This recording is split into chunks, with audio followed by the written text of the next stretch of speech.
बिस्मिल्लाहिर्रहमानिर्रहीम अस्सलाम वालेकुम वरहमतुल्लाहि वबरकातुहू। नाज़रीन, हकीम हाफिज़ मोहम्मद वैस वासी और आपकी खिदमत में हाजिर हूँ। उम्मीद करता हूँ अल्लाह ताला के फ़ज़ल व करम के साथ आप बखैर वाफ़ियत होंगे। अल्लाह ताला सबको सेहत व सलामती अता फ़रमाए। दोस्तों, आज मैदा मसाना जिगर की गर्मी के हवाले से मैं बात करूँगा। एक तो ये गर्मी को जड़ से उखाड़ के फेंक देगा, दूसरे नंबर पे मादा मनविया को पैदा भी करेगा, मादा मनविया को गाढ़ा भी करेगा और इसके साथ साथ जरासीम को भी पैदा करेगा वाफिर मिकदार में। तो दोस्तों, नुस्खे की तरफ आने से पहले और इस पर थोड़ी सी गुफ्तगू हम करेंगे, कुछ इसकी अलामात वगैरह बताएंगे और इसके इलाज के हवाले से आपको बताएंगे। तो इस तरफ आने से पहले तमाम दोस्तों से गुजारिश है, आप हमारे चैनल को सब्सक्राइब करें, दोस्तों के साथ लाजमी हमारी वीडियोस शेयर करें ताकि वो दोस्त अहबाब हमारे वीडियोस देखें और मुस्तफ़ीद हों। तो दोस्तों देखें, ये जो मतलब मैदे मसाने में जिगर में गर्मी होती है, पेशाब का जल के आना, इसमें कसूर हमारा अपना ही है, क्योंकि खुराक में बेएतदाली हम बहुत ज़्यादा करते हैं, फास्ट फूड का बहुत ज़्यादा इस्तेमाल करते हैं, गर्म मिसालों का बहुत ज़्यादा इस्तेमाल करते हैं, चटपटी चीज़ों का इस्तेमाल, बाज़ार से तली हुई चीज़ों का इस्तेमाल बहुत ज़्यादा करते हैं, जिसकी वजह से मैदा डिस्टर्ब हो जाता है, मैदे में गर्मी पैदा हो जाती है, हिद्दत हो जाती है और इसी के साथ साथ जिगर में गर्मी पैदा होती है, फिर मसाने में गर्मी और पेशाब जल के आना शुरू हो जाता है।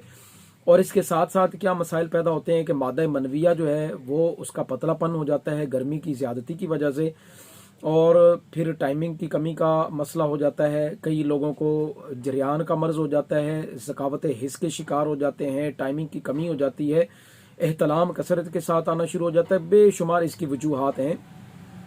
तो दोस्तों, इन तमाम चीज़ों को ख़त्म करने के लिए मैंने शुरू में आपको बताया कि जो नुस्खा मैं आपके सामने अर्ज़ करूँगा, तो ये इंशाल्लाह ताला मैदे की मसाने की जिगर की गर्मी बिल्कुल ख़त्म कर देगा, जड़ से उखाड़ देगा और दूसरे नंबर पे मादा मनविया को पैदा करेगा, मादा मनविया को गाढ़ा भी करेगा और जिस्म में ठंडक पैदा कर देगा। और इसके साथ जो टाइमिंग की कमी का शिकार है, इंशाल्लाह ताला इसके इस्तेमाल से उनकी टाइमिंग की कमी में भी फ़र्क पड़ेगा। सिर्फ 3 चीज़ें हैं दोस्तों, इंशाल्लाह ताला इन 3 चीज़ों के साथ साथ बेहतरीन आपको फ़ायदे मिलने वाले हैं। हाँ, इसके साथ साथ कब्ज़ का मसला भी आपका हल होगा। अगर कब्ज़ थोड़ी बहुत ही रहती है, दायमी कब्ज़ ना हो, अगर थोड़ी बहुत ही कब्ज़ का मसला है तो इंशाल्लाह ताला वो भी आपका इस नुस्खे के साथ हल होगा और साथ साथ कोलेस्ट्रॉल में कमी का बायस भी ये नुस्खा बनेगा। अच्छा जी, आते हैं 3 चीज़ों की तरफ जो मैंने आपके सामने जिक्र करनी है। पहले नंबर पे आप लेंगे तुख्म रिहान, दूसरे नंबर पे आप लेंगे छिलका अस्पगोल, तीसरे नंबर पे गूंद कतीरा। अच्छा, अब आप इस तरह करेंगे कि ये जो तुख्म रिहान है और गूंद कतीरा है, इन दोनों को आप अच्छी तरीके से कूट पीस कर पाउडर बना लें और छिलके को आपने पीसना नहीं है। छिलका अस्पगोल जो है आप उसी तरह इसको नुस्खे में इस पाउडर में शामिल करेंगे। सुबह शाम आप दूध के साथ 1 चम्मच इस्तेमाल करेंगे खाली पेट।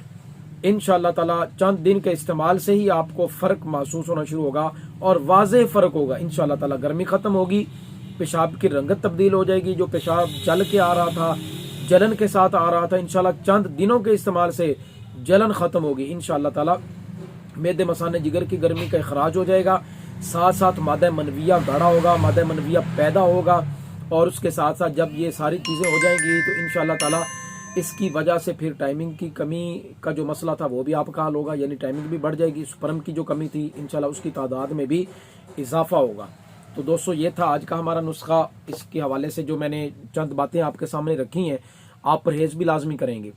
मतलब बाज़ारी जो चीज़ें हैं, खट्टी तली हुई चीज़ें, चटपटी चीज़ें और उसके साथ फास्ट फूड वगैरह, इनका परहेज़ करें, सादा ग़िज़ा इस्तेमाल करें, सलाद का इस्तेमाल करें, मशरूबात का इस्तेमाल करें। इंशाअल्लाह ताला इसकी नुस्खे के इस्तेमाल से इंशाअल्लाह ताला आपकी ये तमाम मसाइल जिनका मैंने इस वीडियो में जिक्र किया है, तमाम मसाइल इंशाअल्लाह ज़रूर हल होंगे। ये हमारा मुजर्रब है।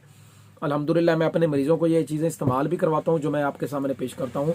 हमें अपनी खुसूसी दुआ में लाज़मन याद रखें। अस्सलामु अलैकुम वरहमतुल्लाहि वबरकातुहू।